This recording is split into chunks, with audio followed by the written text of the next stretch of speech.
Mr. Grayson from Florida.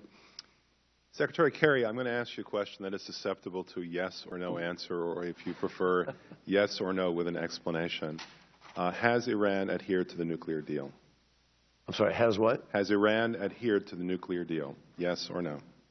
Yes, to the best of our judgment. Okay, thank you for that. Now, there was concern that Iran's money would be used to increase terrorism in the region after the deal was entered into.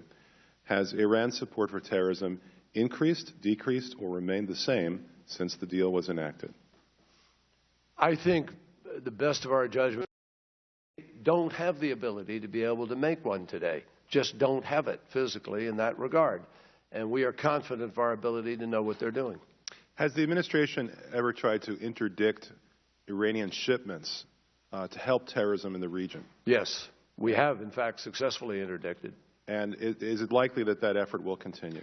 Not likely. It will for certain. It will for certain. Can you give us one particular example that's not classified? Recently, we turned around a convoy. We didn't know exactly what was on it, but we thought it was headed to Yemen, and we made sure that it went back to Iran.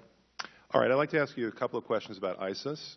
What is your own personal or agency assessment regarding the necessity to have ground troops involved in the fight against ISIS?